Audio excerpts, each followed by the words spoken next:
নমস্কার বন্ধুরা, everyday vibes চ্যানেলে সবাইকে স্বাগতম। সবাই কেমন আছেন? আশা করি সবাই ভালো আছেন। আর ভগবানের কি পায় আপনাদের আশীর্বাদ দোয়ায় তো আমিও ভালো আছি। সকালবেলা আপনাদের দাদা ভাইরা হচ্ছে বড় দুটো মাছ আনছে। তো দেখুন কি কি মাছ আনছে। রুই মাছ আনা হয়েছে। তো বড় বড় এই দুটো এখন কাটতে হবে। দেখুন এই যে রুই মাছ, দেখে তো মনে হচ্ছে দেশি রুই মাছ। বাজার থেকে আনা হয়েছে। এখন মাছ দুটোকে আমি কেটে নিব। মাছ দুটো কাটতে এখন অনেক অসুবিধা হবে, তবু চেষ্টা করে দেখি পারি কি না। বাজার থেকে তো বললাম দুটো বড় মাছ আনা হয়েছে। তো মাছ দুটোকে নিয়ে বসে পড়েছি আমি কাটতে। তো দেখুন কেটে নিচ্ছি। এদিকে আঁশগুলোকে আমি একেবারে ছাড়িয়ে নিয়েছি। এখন মাছটাকে সুন্দরভাবে কেটে নেব পিস পিস করে। বাজার থেকে মাছ কেটে আনা হয় বেশিরভাগ সময়। তো আজকে আস্ত মাছ নিয়ে আসলো, বাসায় বসে কাটবো। এই জন্য তো আপনাদের একটু দেখালাম যে দেখুন মাছটা কাটতে অনেক কষ্টই হয়ে গেছে। তেমন বড় মাছ তো বাসায় কাটা হয় না, দোকান থেকেই কাটিয়ে আনা হয়। তো দেখুন মাছটা অনেক তাজা ছিল, রক্তে মাখা পুরো। এখন মাছটাকে আমি দো সাই পিস করে কেটে নেব। মাকে আবার জিজ্ঞাসা করতেছিলাম, মা পাশে বসা ছিল, তো মার সাথে কথা বলতেছি আর হচ্ছে মাছটা কাটছি। তো এখন মাঝখানে পিস করব। বেশি বড় পিস করলে আমাদের বাসায় ঘরের সবাই তেমন এটা খেতে পছন্দ করে না, তাই ভাবলাম যে ছোট করে পিস করি, সবাই ভালোও খাবে। এর জন্য আর কি ছোট ছোট পিস করছি। এই যে মাঝখান দিয়ে এখন কেটে নিলাম। পিঠের মাছ আর পেটের মাছ দুটোই আলাদা করে নিয়েছি। এখন ছোট ছোট পিস করে নেব আমি। তো পেটের মাছটাকে আমি মাঝখান থেকে ভাগ করে নিয়েছি, 4 ভাগ করব মাছটা আমি। দেখুন ছোট ছোট পিস করে নিয়েছি। এখন মাছটাকে তো কেটে নিলাম, বাকি রয়ে গেল পিঠের মাছটা। তো দেখুন কতটা চওড়া। মাছটাকে আমি এখন ছোট ছোট পিস করে নেব। দেখতে থাকুন কিভাবে কাটি আমি। আজকে অনেক রোদ্দুর ছিল বাহিরে, ছাদে প্রচণ্ড পরিমাণে রোদ, দেখলে আপনারা বুঝতে পারবেন। এই জন্য আমি আর কি ছায়াতে বসেছিলাম, যার জন্য অতটা ভালো দেখতে পাচ্ছেন না আমাকে। ছায়ায় বসে মাছগুলো কাটছি আমি। আর অনেক রোদ ছিল, তার সাথে হালকা পাতলা বাতাসও ছিল। এই তো দেখুন মাছগুলোকে কীভাবে পিস করে নিয়েছি। বেশি পাতলাও করিনি, বেশি মোটাও করিনি, দেখলে বুঝতে পারবেন। এখন রয়েছে লেজার পিসটা, সেখান থেকে 1 পিস বের করে নিলাম মাছ। দেখুন লেজা থেকে 1 পিস বের করে নিয়েছি। তো আরও 1 পিস হবে মাছ। মাছটা আজকে ভালোই বড় ছিল। তো কেটে নিলাম মাছটাকে আমি সুন্দরভাবে। আমার ছেলে লেজার মাছ খেতে খুবই পছন্দ করে। ও হচ্ছে মাছ বলতেই চেনে হচ্ছে লেজার মাছটাকেই, যার জন্য ভাত খেতে বসলে আমাকে বলে যে মা আমার যে মাছটা আছে সেটা দাও। লেজার মাছটাকে বলে। তো আরও একটা মাছ, সেটাকেও কেটে নেব আমি।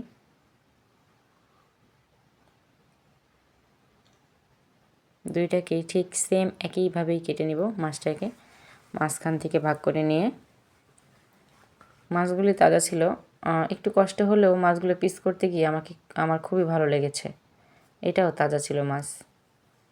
আমাদের ওই যে বললাম আপনাদের যে আমাদের প্রতিদিনই বাজার করা হয়, তো মাছটা আমাদের প্রতিদিনই আনে। আজকের মাছ আজকে, আবার পরের দিনের মাছ পরের দিন। তবে যদি আবার থেকে যায় মাছ কয়েক পিস, তাহলে সেটা ফ্রিজে রাখি, এছাড়া ওইভাবে রাখা হয় না। ছাদে বসে কিন্তু ভালোই লাগছিল। রোদ থাকলে কি হবে, বাতাসও ছিল তার সাথে।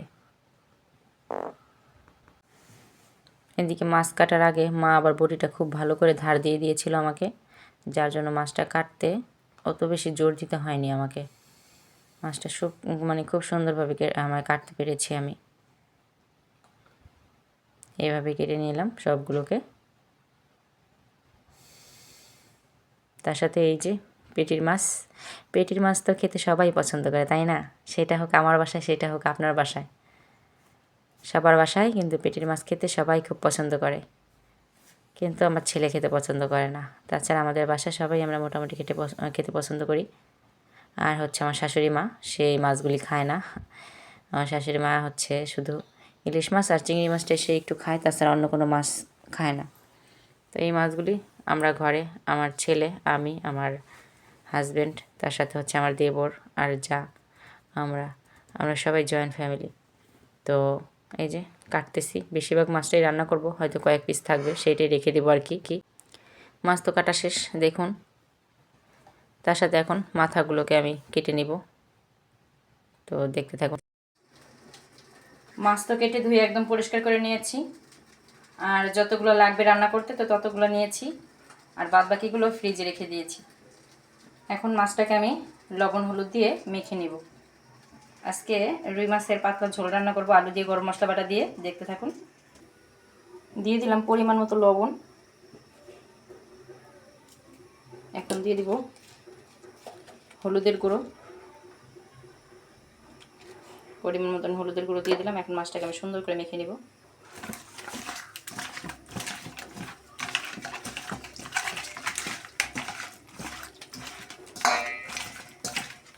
মেখে নিলাম মাছটাকে, এখন ভাজা বসিয়ে দেবো।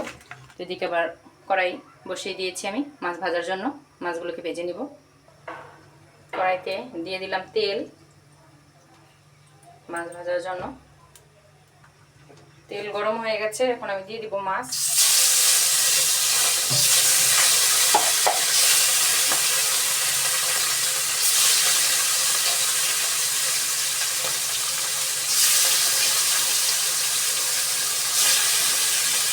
অর্ধেক মাছ দিয়ে দিয়েছি আর অর্ধেক রয়েছে।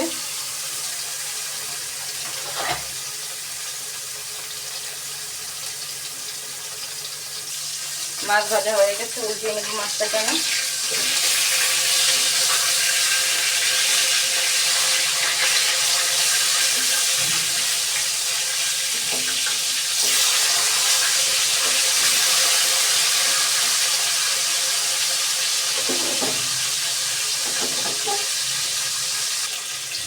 মাছ ভাজা হয়ে গেছে, এখন আমি উঠিয়ে নেব মাছগুলোকে।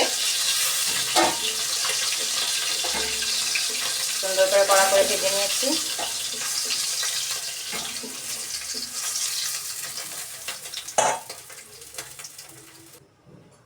মাছ ভাজা তো হয়ে গেছে, তেল দিয়ে দিয়েছি। এখন তেলের মধ্যে দিব আমি জিরে ফোড়ন। এখন দিয়ে দিব আলু।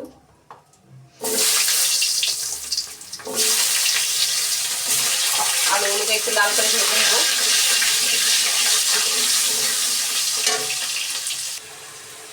আলু তো ভাজা হয়ে গেছে, এর মধ্যে দিয়ে দিব আমি আদা বাটা। তো আদা বাটা দিয়ে দিলাম আমি।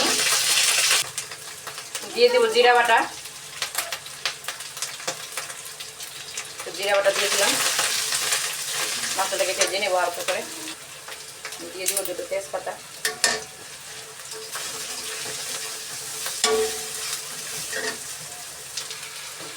মশলাটা ভাজা হয়ে গেছে, এর মধ্যে দিয়ে দেবো আমি হলুদের গুঁড়ো।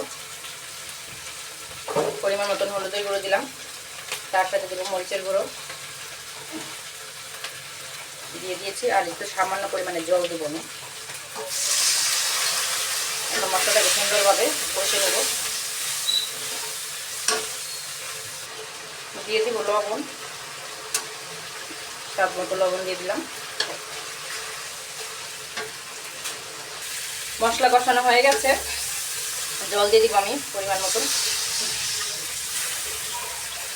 আর লাগবে না জল, তো হয়ে গেছে। ঝোলটা ফুটুক। মাছের ঝোল তো ফুটে গেছে, এখন আমি মাছগুলোকে দিয়ে দেবো, ভাজা মাছ। তো ভাজা মাছগুলো সবগুলোকে দিয়ে দিলাম।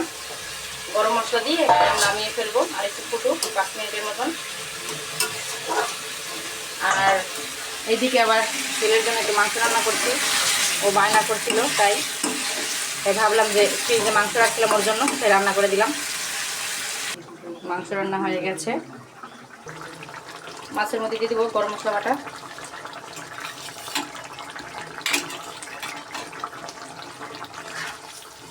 এখন নামিয়ে নেব মাছটা।